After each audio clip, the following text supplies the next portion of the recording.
Tanah tempat saya berada ini milik nenek saya, orang asli Pendokabau ini.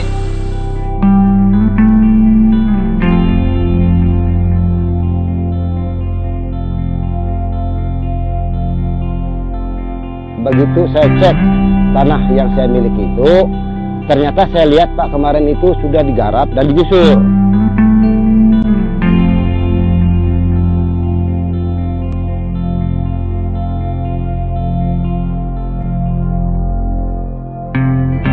Sampai hari ini tahunya bahwa kita dituduh dan dijemput oleh penyidik dan dibawa ke Polres. 8 hari di Polres, langsung kita dilemparkan ke LP.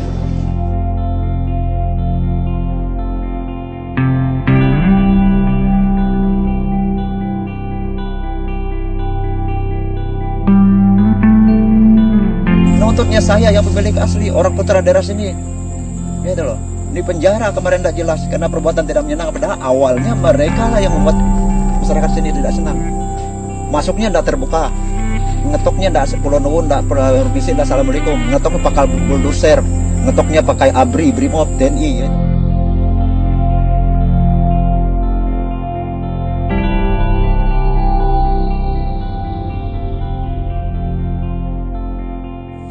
Seperti perusahaan-perusahaan yang ada di sini tidak melakukan, artinya menerapkan EPC di tingkat masyarakat.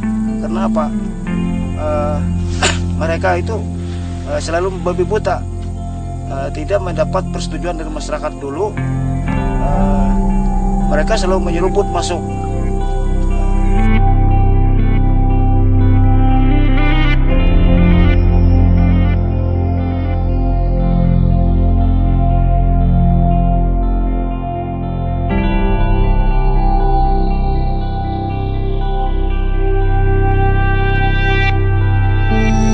Kami ini habis ke sana tadi.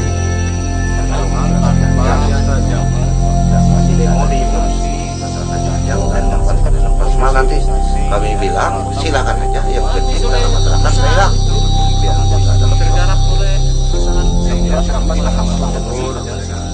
Jadi seperti apa? Tidak bisa lagi berusaha. Makanya kami pertahankan ini demi masa depan anak cucu.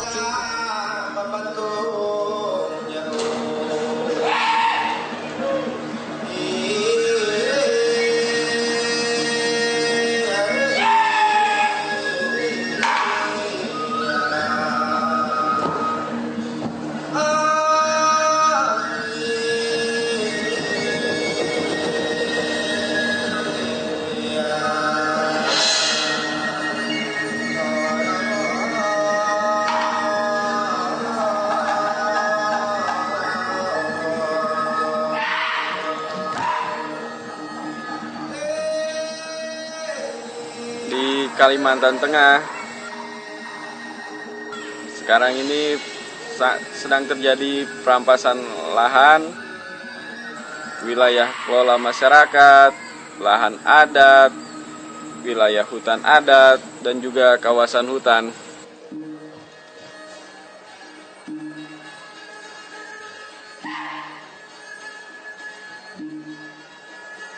Kenapa ini terjadi? Selain karena permintaan pasar yang semakin tinggi, permintaan dunia yang semakin tinggi akan produk dari kelapa sawit, juga kemudahan investasi yang diberikan oleh pemerintah Indonesia.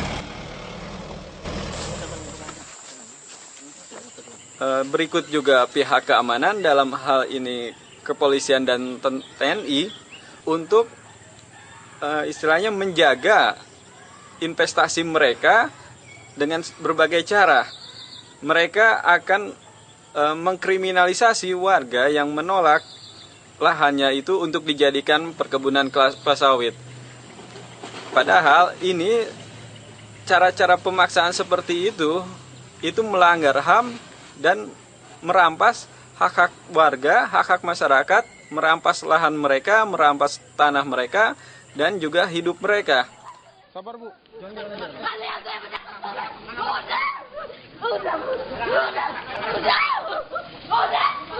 kalian semua datang, kalian semua datang.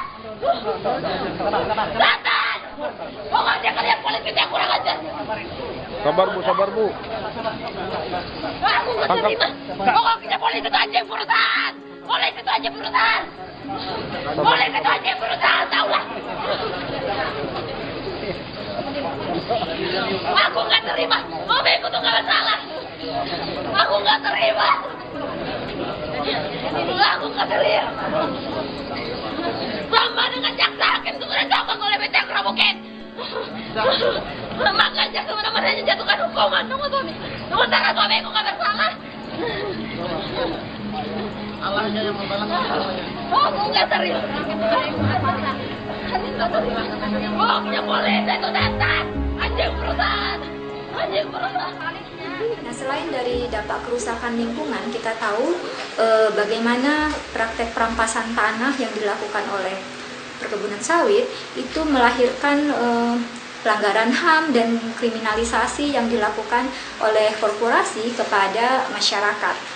Banyak suami dari ibu-ibu di kampung yang memperjuangkan hak atas tanahnya melawan industri sawit itu harus berhadapan dengan kriminalisasi. Suaminya ditangkap, kemudian suaminya juga menjadi korban kekerasan dari aparat negara, aparat keamanan. Nah, itu yang juga berdampak akhirnya menjadi beban berganda bagi perempuan karena dia harus mengambil alih kepemimpinan keluarga.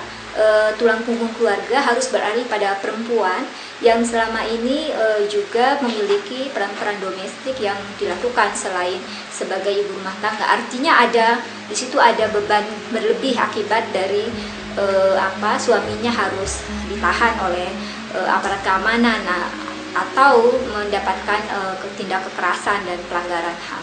Nah, sebenarnya di banyak tempat di Indonesia itu bukan saja suaminya yang menjadi korban kekerasan, bahkan kita tahu industri sawit juga melakukan kekerasan langsung pada perempuan yang melakukan aksi penolakan terhadap perkebunan sawit yang sampai luka-luka, bahkan ada perempuan yang meninggal menjadi korban kekerasan dari praktek buruk industri sawit.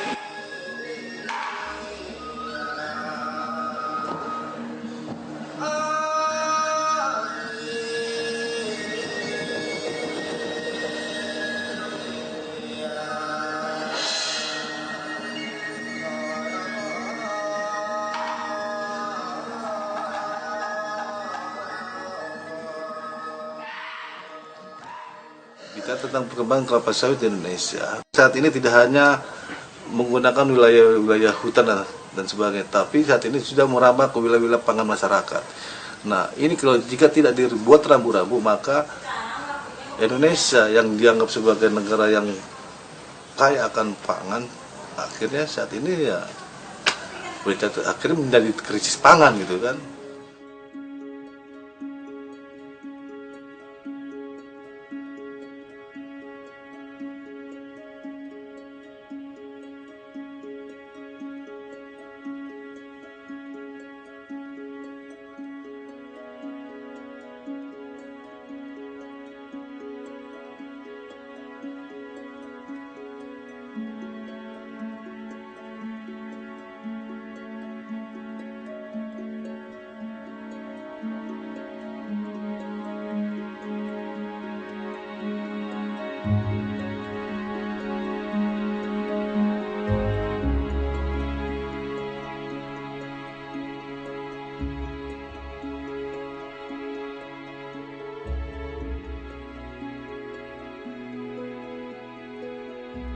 Di tahun 2013 itu hampir di sepanjang tahun konflik itu selalu terjadi.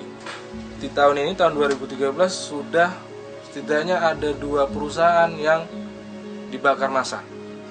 Dan ini tidak bisa disalahkan siapa-siapa. Yang menjadi problem adalah karena penegakan hukum itu sendiri yang tidak jalan. Karena kalau melihat rilis dari Dinas Perkebunan sendiri tahun 2013 bahwa dari total 310 izin yang ada, itu yang sudah clear and clean itu baru 86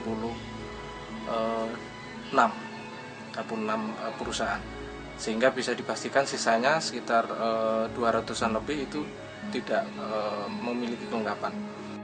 Clear dan unclean di sini itu tentunya perusahaan itu sudah melewati seluruh perizinan-perizinan yang sudah ada. Karena banyak temuan yang dikategorikan yang belum clear and clean, mereka sudah beroperasi, bahkan sudah pemanenan segala macam.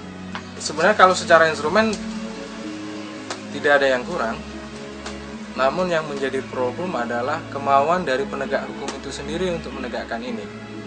Kalau misalnya masih terjadi kekurangan di tim penyidiknya, di kawan-kawan PPNS-nya misalnya, itu yang harus ditambah. Terus juga kalau kurang terkait dengan anggarannya, itu juga harus ditambah. Karena sekali lagi kerugian yang dihasilkan dari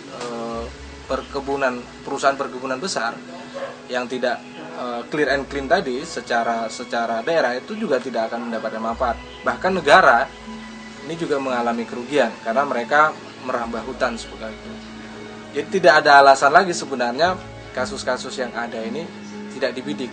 Namun itu kembali lagi ke keseriusan penegak hukum itu sendiri.